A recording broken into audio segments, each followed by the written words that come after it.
Today's My Thoughts Monday is brought to you by GymAware, the leading tool when measuring performance in the weight room. Guys, VBT is all the craze right now. It's a hot, sexy topic, although it's something that's been around for a while. And the man who wrote the book on velocity-based training, Brian Mann, has called the GymAware the Rolls Royce when it comes to velocity measuring devices. Guys, the ability for you to shoot all your information right up into the cloud and store it right away is enough for me right there to make sure that this is something that I had in my weight room. Putting things together with instant feedback as to how the reps are being performed.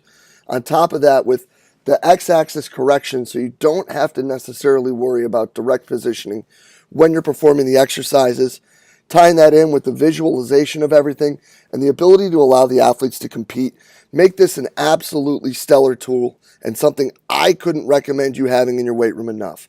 Hop on over to kinetic.com.au today and see everything that they have to offer.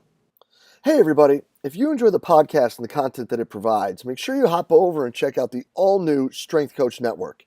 The Strength Coach Network is a combination of the CVA SPS community and the Rugby Strength Coach community, bringing you what is sure to be the internet's leading resource for continuing education for strength and conditioning professionals. Combining these two resources has allowed us to bring some of the best content from some of the best minds in the world together for your one-stop shop to better improve the continuing education for not just yourself, but your entire staff. Bringing together all of the lectures from the Rugby Strength Coach community, along with the lectures exclusively done for the Central Virginia Sport Performance community, and all the lectures performed at the Central Virginia Sport Performance Seminar, make this an absolute must for performance coaches around the world. The world-class lectures at the Strength Coach Network are not all that you'll see as well. The discussion in the forums and the support and the career guidance from some of the top practitioners in the world, from people all over the world, makes this an absolute must and a great place for you to network, learn, and grow as a performance professional. So hop on over to strengthcoachnetwork.com and use the code CVASPS, that's C-V-A-S-P-S, to get your 48-hour trial for only $1. We're sure you're going to find great value in the Strength Coach Network and are really excited to have you involved. So hop on over to strengthcoachnetwork.com and use the code CVASPS to check it out today. Hey everybody, this is Chris McCormick. I'm the head strength and conditioning coach for Olympic sports at Florida Atlantic University. For this edition of My Thoughts Monday, wanted to talk a little bit about some of the Twitter debates that have been going on and some of the bigger issues I think in strength and conditioning that have been recently happening and how all those things kind of tie together. I've had some discussion with Jay DeMayo and obviously his website and a lot of things he puts out. But last week I was tagged in a Twitter debate about certain percentages to develop maximal strength and how certain percentages at certain velocities and all these different things do not develop any maximal strength. So just so happened someone tagged me in it and decided to discuss about the 1x20 system, which as many of you people that listen to this know that Jay uses and several other people that have been on the podcast and that have wrote on his website. The biggest thing after seeing about 30 notifications on my Twitter and people going back and forth is people arguing about how to develop maximal strength.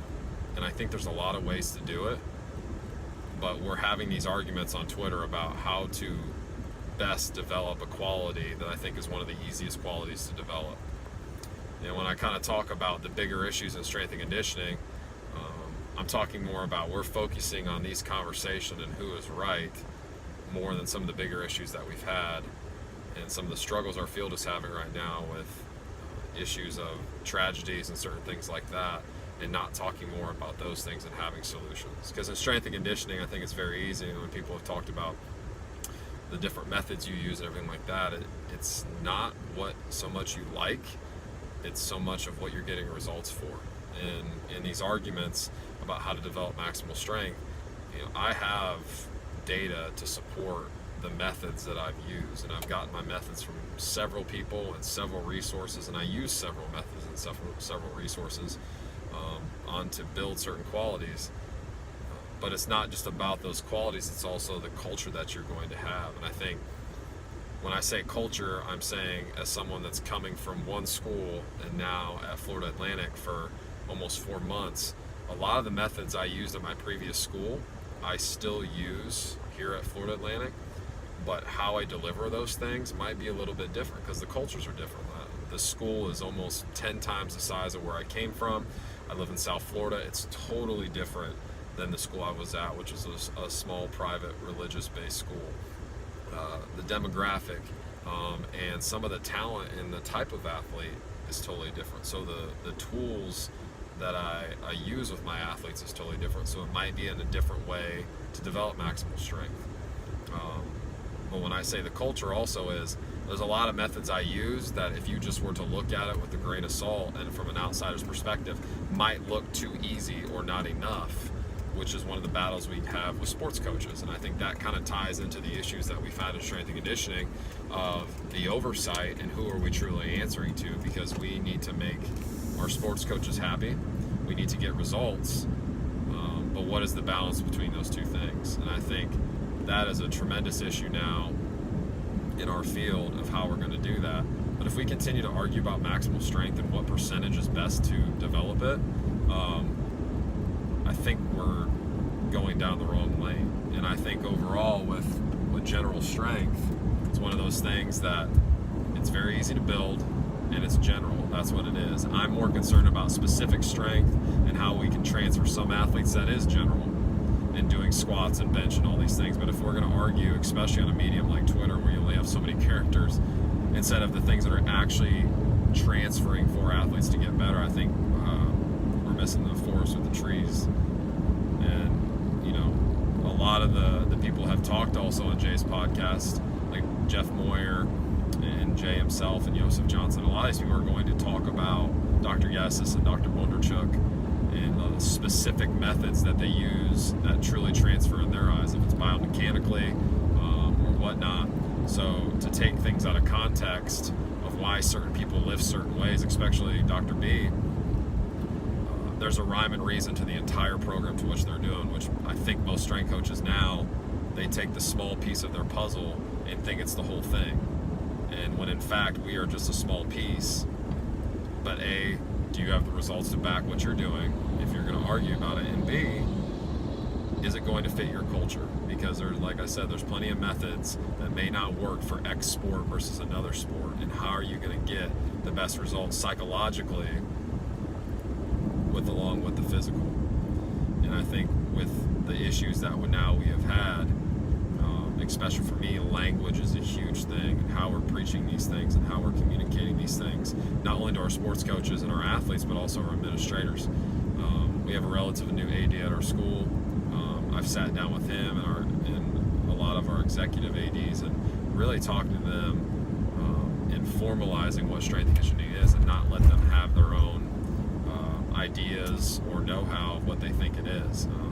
The handbook I have for my staff, all the regulations I have for our athletes, our processes of how we do things, how we define things like strength, speed, stamina. I have definitions for those things because I think, quite frankly, we've done a bad job in strength and conditioning of communicating how we want to be perceived. Because there's many people in our field now that are complaining about how we're perceived, and they don't want to look a certain way, especially people that have been in the field for a really long time. But have we all done a good job of communicating those things to those that we want to be seen as? And I think that's the communication process, and using language that they can truly understand and not throw out our terms just as much as we wouldn't say certain terms to an athlete to hope that we're cueing them into what we want them to do. I think it goes both ways. So I think these arguments in the whole, it all ties together, because we can't play victim all the time, but we also have to figure out what we're really arguing about, because there are a lot of methods that have worked over a lot of years, and there's a lot of people in this field that have been around a really long time that know what they're doing, and there's methods that work and we know they work, but we're still continuing to argue about these simple things when in fact we have bigger issues to which we should be working together to develop. And in the end, does it really matter? Because we all know we've developed general strength in a lot of athletes, and we have those weight room warriors, and we have those people that wonderful in the weight room and super strong and can't play a lick in their sport, and we got those people that are allergic to the weight room and they're the All-Americans. And our ability to keep them on the court, the field, the pitch, whatever it is, so they can play their sport is the number one thing. But when we start taking our puzzle and the small part that we are in that puzzle and taking that piece and thinking it's going to blanket over everything else, I think that's where we're going wrong, and really knowing our place. But what can we do not only physically but psychologically and personally to help the technical and tactical stuff that they have? And when we find that, I think the answers become easier, and then we won't argue over these things, because until we stop arguing about these things and focus on the real needs of our athletes, what our coaches want, the buy-in from them, since they dictate a lot of our things, we're not going to move forward as a field. And that's just someone that's only been in the field 6-7 years and being young, but being from a director's perspective at multiple schools, and being blessed in those positions, seeing it now from a bird's eye view of it's not just about one thing and our piece or just the tools that we have. I see it almost like playing poker is you got to have good cards or good tools or good methods to get our athletes better, but it's when you play those cards, when you use those tools, that's going to get us the long-term benefit. And that's where the knowledge in our field is really needed and really prominent right now, because there's a lot of ways to do things, but when you do those things and how you do those things and for what population you do those things, I think is the most important thing. And it could be anything. It could be from Dr. Yessis, Franz Bosch, all these highly debated topics. It's not about so much of how much you use them, but also when you use them and for what type of athlete and what team you use them, so you get the best result holistically, I think, in the long run. So I'm excited to see where the field's going, and I'm excited to see where these discussions are going to go. And I think especially with Kier and Jay's website, the forum, the Strength Coach Network, there's a lot of great questions and a lot of great topics and a lot of great debates that are going on there right now. So if you haven't joined it, I think it's something really good to do, because the conversations that are on that website I've seen so far is what we need to have and how we're all going to get better. So I appreciate the time and look forward to these things, especially on social media going forward.